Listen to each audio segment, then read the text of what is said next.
가만히 잡는 체험을 한 이후에 베드로가 예수님께 달려와 고백을 합니다. 주여 나를 떠나소서 나는 죄인이로소이다 라고 하는 고백을 남깁니다. 오늘 본문을 우리가 2월 한 달 동안 생각하게 되는데 오늘은 8절에 나오는 베드로의 고백, 베드로가 예수님을 향하여 고백하기를 주여 나를 떠나소서 나는 죄인이로소이다 라고 하는 그 고백을 통하여 잊혀 있었던 열정을 상실했던 자신의 신앙을 다시금 회복하고 있습니다. 이 하나님의 귀한 은혜가 우리의 삶 속에서도 일어날 수 있기를 주님의 이름으로 축원합니다. 사랑하는 성도 여러분, 우리가 살고 있는 이 사회는 정치 제도로서는 민주주의를 가지고 있고 경제 제도로서는 자본주의라고 하는 구조를 가지고 있습니다. 자본주의란 무엇인가요? 먼저 개인의 사유재산을 인정하고 각 개인이 가지고 있는 자본으로 자신이 원하는 일을 할 수 있도록 허락하는 제도가 자본주의라고 이야기할 수 있습니다.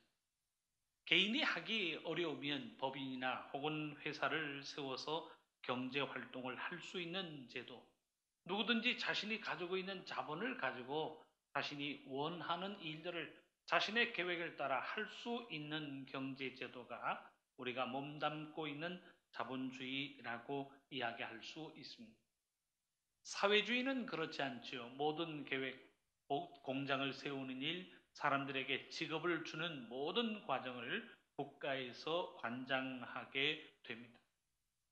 그래서 사회주의 구조 속에서는 실업자가 한 사람도 없다라고 하는 매력을 우리가 느끼기도 하지만 그 매력과 효과는 그야말로 미비하다고 이야기할 수 있습니다.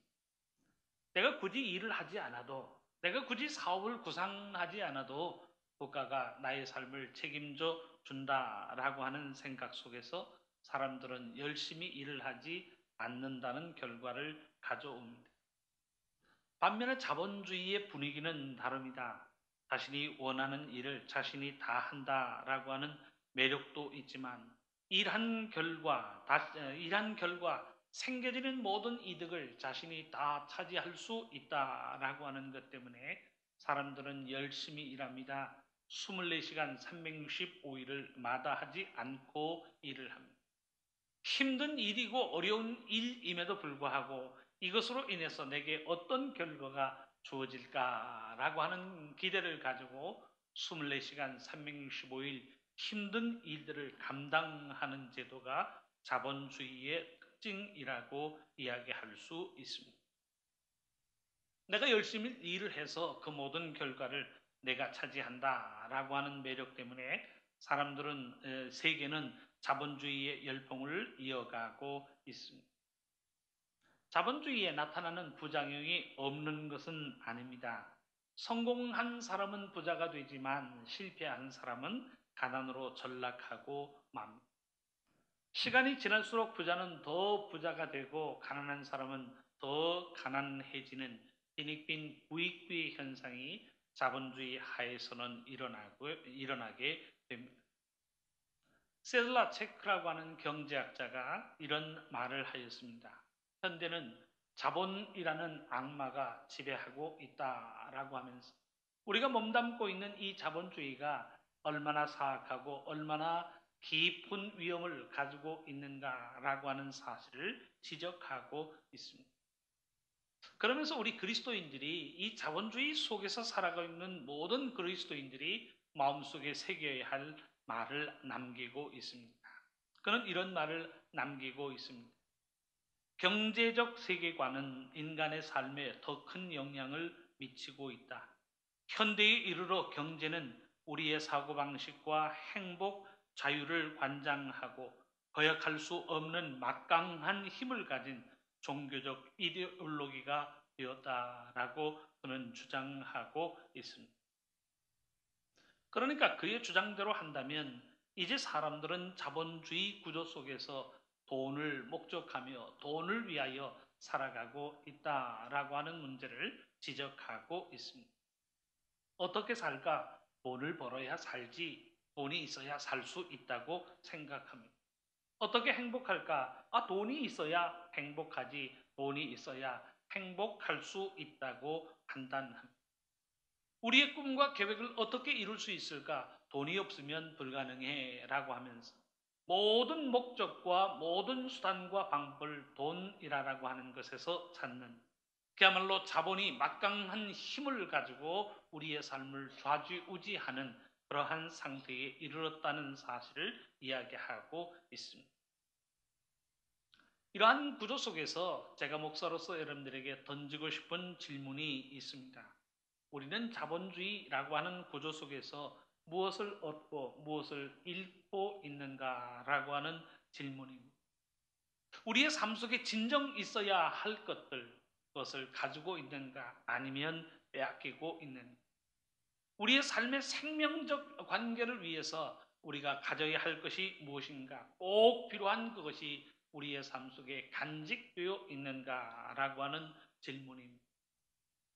오늘의 본문을 통해서 24시간 바쁘게 살아가는 이 자본주의의 구조 속에서 우리의 삶에 진정 필요한 것이 무엇인가라고 하는 것을 질문해 보는 시간들이 될 수 있기를 바랍니다. 베드로가 예수님을 만난 이후에 그야말로 신비한 체험을 하고 있습니다. 예수님의 말씀대로 깊은 곳에 가서 그물을 던졌더니 정말 신비로운 일이 일어나고 있습니다. 그물 가득히 고기가 잡히고 있다라고 하는 신비로운 체험을 베드로는 하고 있습니다. 아무리 생각해 보아도 자신의 머리로는 이해되어지지 않는 일이 발생되어진 것입니다. 9절과 10절의 말씀을 보면 사람들이 이 일로 인하여 다 놀라고 있는 모습이 기록되어져 있는데, 말씀은 이렇게 기록하고 있습니다. 이는 자기 및 자기와 함께 있는 모든 사람이 고기 잡힌 것으로 말미암아 놀라고 세베대의 아들로서 시몬의 동업자인 야고보와 요한도 놀랐습니다. 말씀은 기록하고 있습니다. 그런데 그 놀란 정도가 어느 정도인가 예수님의 말씀, 예수님의 권면을 통해서 우리가 생각해 볼 수 있는데, 예수님께서 그들을 향하여 무서워하지 말라라고 할 만큼 마음속에 어떤 두려움을 느끼고 마음속에 어떤 큰 여러 가지 쇼크가 될 만큼 큰 체험을 하고 있는 것이 오늘 본문의 배경이 되고 있습니다. 그런데 그 다음이 문제예요. 이렇게 큰 체험을 한 베드로가 예수님께 옵니다. 예수님 앞에서 무릎을 꿇습니다. 그리고는 베드로가 예수님에게 나는 죄인이기 때문에 나를 떠나소서라고 하는 고백을 남기고 있습니다. 왜 그 큰 체험 이후에 베드로가 예수님을 향하여 나를 떠나소서 나는 죄인입니다 라고 하는 고백을 남기고 있는가라고 하는 질문입니다. 사랑하는 성도 여러분, 많은 고기를 잡는다라고 하는 그 큰 체험 이후에 베드로에게는 뭔가 깨달음의 순간이 마음속에 자리하고 있습니다. 베드로가 고기를 잡는 것을 통해서 어떤 심경의 변화, 어떤 삶의 변화가 일어나고 있는가라고 하는 것은 그 이후에 나타나는 베드로의 행동과 고백을 살펴보면 우리는 알 수 있습니다. 먼저 5절과 8절에서 베드로가 예수님을 향하여 무엇이라 고백하고 있는가, 예수님을 향한 그의 고백, 그의 호칭을 한번 생각해 볼 수 있기를 바랍니다. 5절에서는 베드로가 예수님을 향하여 선생님이라 라고 하는, 랍비라고 하는 아주 통상적인 고백을 남기고 있습니다. 그런데 8절에서는 베드로가 예수님을 향하여 주여라고 하는 말로 고백하고 있습니다. 베드로는 자신이 고기를 잡는 체험을 통해서 자신이 만나고 있는 분이 누구이신가라고 하는 것을 죄송합니다. 고기 잡는 체험을 통해서 자신이 만나고 있는 분이 누구인가라고 하는 것을 베드로는 깨닫고 있습니다. 그리고는 그 깨달음을 가지고 선생님 하던 고백이요 주님이라고 하는 말로 바뀌어지고 있습니다. 주여 혹은 주님이라고 하는 말은 당신은 하나님과 같은 분이십니다. 내 삶을 주관하는 선지자와도 같은, 아니 선지자 그 이상의 분입니다 라고 하는 말로 예수님을 주여라고 하는 말로 고백하고 있습니다. 다윗이 시편에서 하나님을 지칭할 때마다 주여 주여라고 하는 말로 고백하고 있습니다. 베드로가 예수님을 향하여 주여라고 하는 고백을 남기고 있는 것은 이분이 선지자 이상의 그분, 하나님이 되셔서 우리의 모든 문제를 아시고 우리의 삶 속에 찾아오신 하나님의 아들 그리스도라고 하는 사실을 베드로는 고백하고 있습니다. 자신이 만나고 있는 예수님이 평범한 사람이 아니라 하나님이시라는 사실을 고백하고 있습니다. 그저 평범한 직책을 가지고 계신 선지자가 아니라 우리의 삶을 살리실 그리스도, 이스라엘의 왕으로 이 땅에 오사 우리의 삶 속에 생명을 주신 하나님이시라는 사실을 그는 믿음으로 고백하고 있습니다. 그런데 그 다음이 궁금해요. 예수님이라는 사실을 알았다면, 하나님이시라는 사실을 알았다면 왜 나를 떠나서서 나는 죄인입니다 라고 하는 고백을 남기고 있는 것일까요? 8절에서 그는 고백합니다. 주여 나를 떠나소서 나는 죄인이로소이다. 현대인의 성경으로 보면 주님 저는 죄인입니다. 제발 저를 떠나 주십시오 라고 예수님을 향하여 간청하고 있습니다. 베드로가 무엇을 깨닫고 무엇을 마음속에 새기고 있습니까? 베드로는 예수님을 만난 순간에 자신이 어떤 모습으로 살아왔는가라고 하는 자신의 삶에 대한 깨달음을 마음속에 간직하고 있습니다. 그저 먹고 살기 위해서 먹고 사는 일에만 급급한 나머지 하루하루의 삶의 순간을 살았던 자신의 모습을 생각하게 됩니다. 인생의 최대의 문제가 먹고 사는 문제가 된 거예요. 하나님의 말씀은 뒷전입니다. 하나님의 사명은 생각할 겨를이 없습니다. 하루하루 자신에게 주어진 생업을 통하여 식구들을 책임져야 하고 생업을 통하여 먹고 살아야 한다는 그 삶의 과제가 우선의 과제가 되어 있는 자신의 모습을 발견하게 됩니다. 생업이 먼저이고 신앙과 믿음이 뒷전이라는 자신의 삶의 모습을 그는 깨닫게 됩니다. 사는 것에 급급하여서 말씀을 외면한 채, 사는 것에 급급하여서 진리를 외면한 채 살아왔던 자신의 모습을 깨달으며 그는 나는 죄인이로소이다 라고 하는 고백을 남기고 있는 것입니다. 사는 것에 급급해서 말씀도 외면하며 살아갑니다. 사는 것에 급급해서 하나님의 말씀을 인정하지 않기도 합니다. 자신의 삶에 지쳐 살면서 기도의 능력도 외면하며 살았던 자신의 삶의 모습을 깨달으며 나는 죄인입니다 라고 하는 고백을 남기고 있습니다. 사랑하는 성도 여러분, 이런 고민은 베드로의 고민만은 아니라고 믿습니다. 시편에 보면 신앙의 갈등을 가지고 하나님 앞에 부르짖고 기도하고 간구하는 내용들이 나오고 있습니다.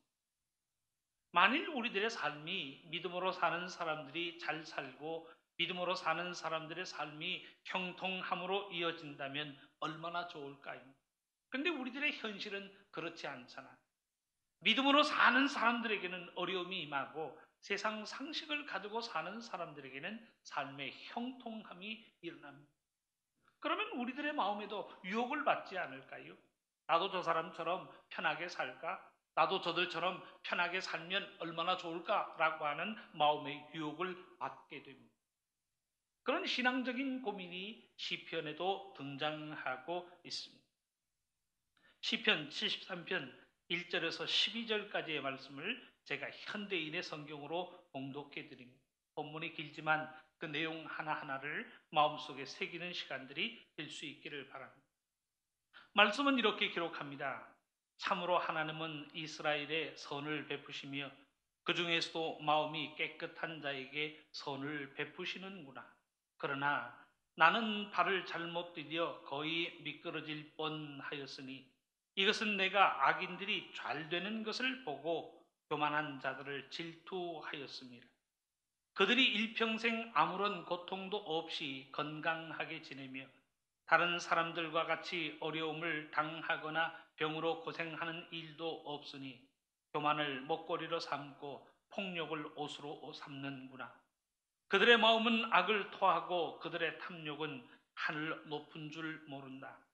그들이 남을 조롱하며 악한 말을 하고 거만을 피우며 은근히 남을 위협하는구나. 그들이 입으로 하늘에 있는 하나님을 대적하고 여호와의 땅에 있는 사람들에게 악담하니 그의 백성이 그들에게 돌아가서 그들의 악한 영향을 그대로 받아 하나님이 어떻게 알겠는가? 가장 높으신 분이라고 세상에서 일어난 일을 다 알 수는 없다 하는구나. 이 악인들을 보아라. 이들은 언제나 편안한 생활을 하고 그들의 재산은 날로 늘어만 간다. 그는 그렇게 고백하고 있습니다. 말씀대로 사는 사람들이요 잘 되고, 말씀대로 사는 사람들이 건강하고, 말씀대로 사는 사람들이 형통한 삶의 순간을 살아간다면 믿음대로 살지 않을 사람이 어디에 있겠습니까? 그런데 우리들의 현실을 보면 말씀대로 사는 사람들에게는 어려움이 옵니다. 세상 상식을 가지고 사는 사람들은 건강하고 형통하고 그들의 재산이 늘어나고 있다는 사실을 우리에게 가르치고 있습니다. 그러니 그 사회적인 현상을 보면서 베드로도요 하나님의 말씀의 원리를 접고 살아가고 있습니다. 하나님을 향한 믿음의 원리를 가지고 살아가는 것이 아니라 말씀을 외면하고 자신의 생각을 가지고 살아갑니다. 세상의 상식과 세상의 논리를 따라 살아가고 있습니다.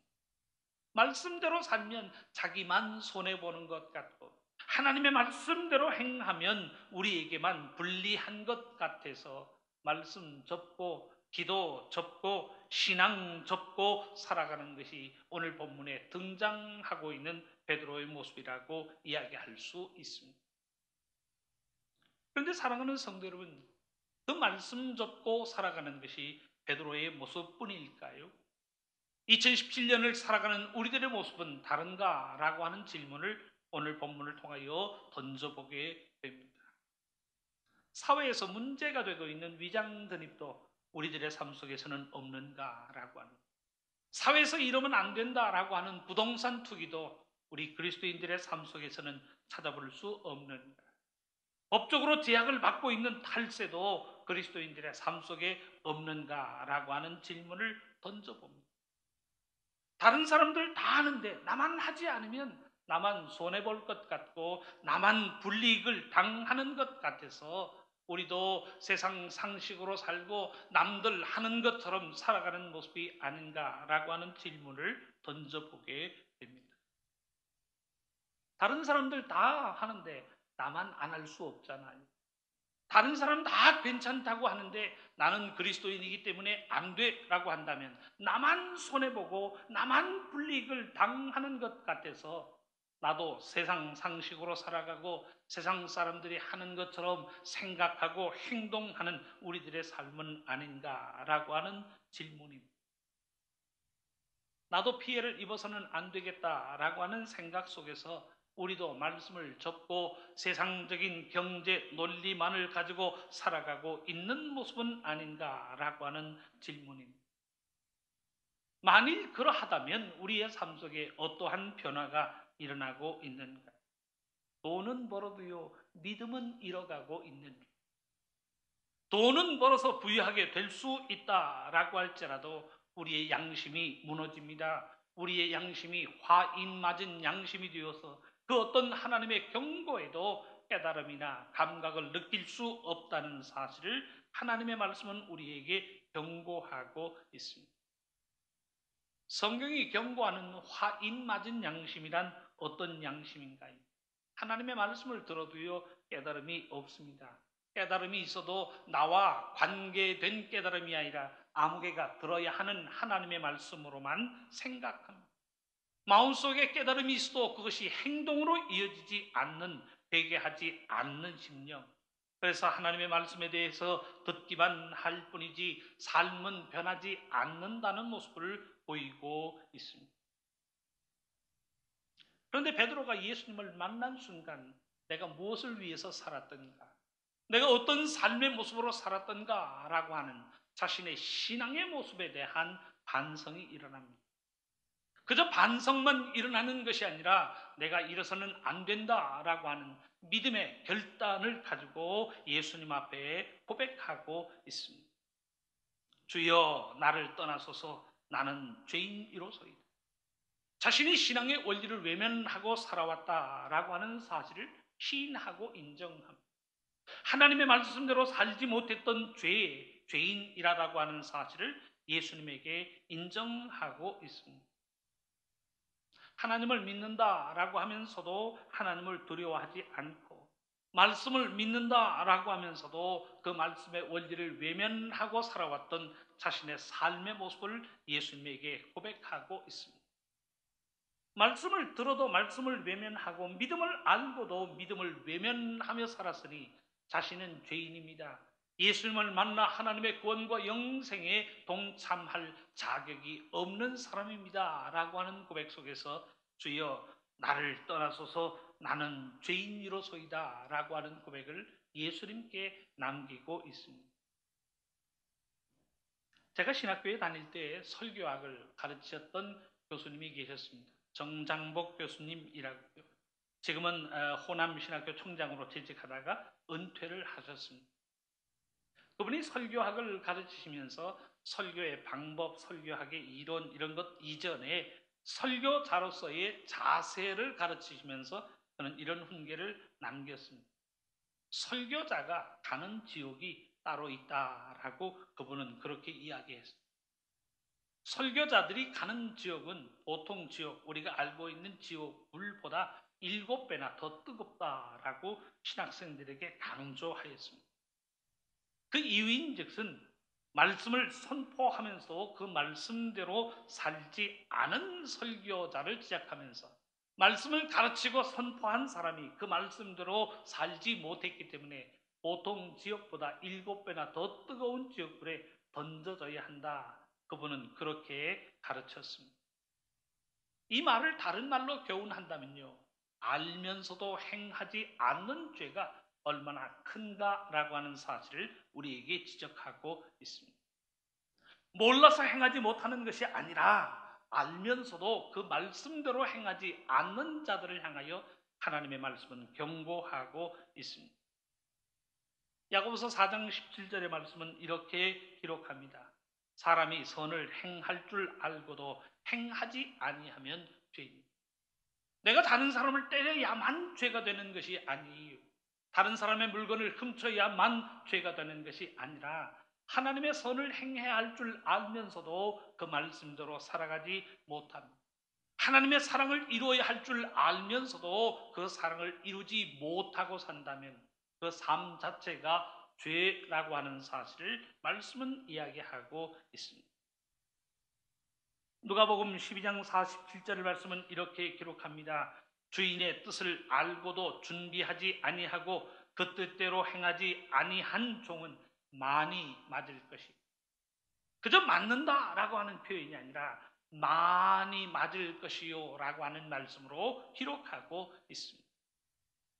몰라서 행하지 못한 종이 맞는다라고 하는 것으로 끝난다면 알면서도 준비하지 않았습니다. 알면서도 그 뜻을 행하지 않은 종들은 많이 맞을 것이라는 사실을 말씀은 우리에게 경고하고 있습니다.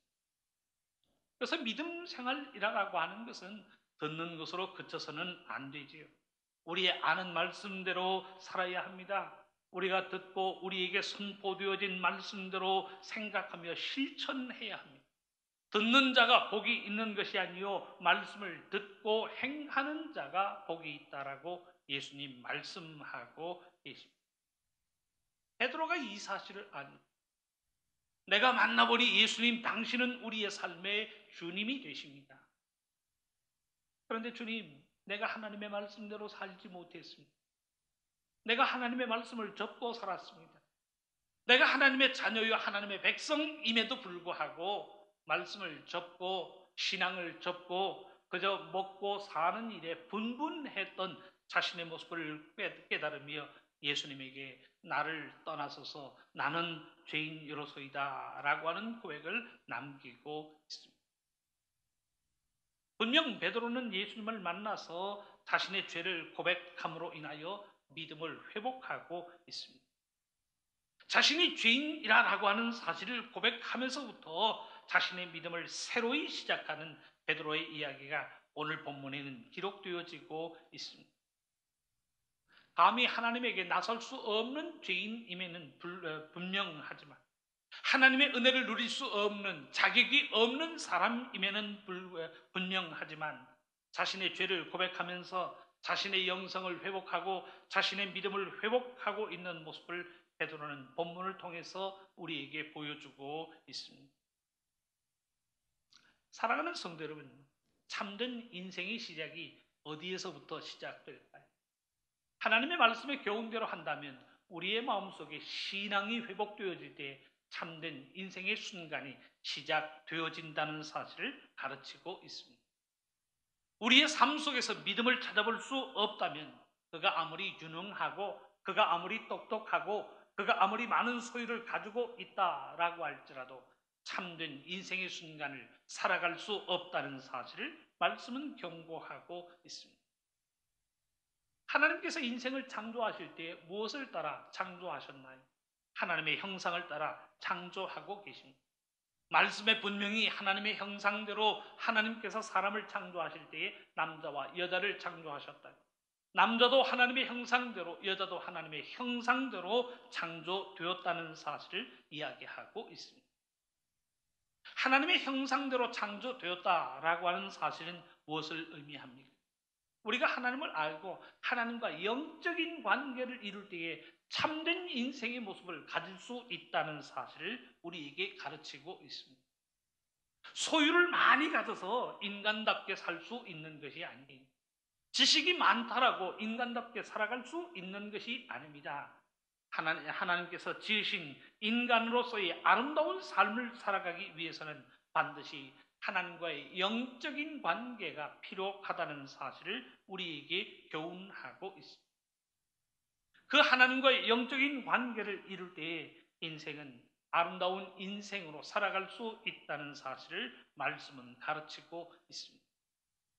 이 영적인 관계가 파괴되어지거나 사라지거나 없어진다면 사람은요, 사람이 아닌 것입니다. 우리의 삶 속에 짐승 같은 짓을 하고 그보다 더한 짓을 하는 것은 그 마음에 하나님을 향한 믿음을 상실하였기 때문에 나타나는 현상들임을 말씀은 교훈하고 있습니다. 사랑하는 성도 여러분, 오늘 본문에 등장하는 베드로의 모습에 우리들의 믿음의 삶도 한번 점검해 볼 수 있기를 바랍니다.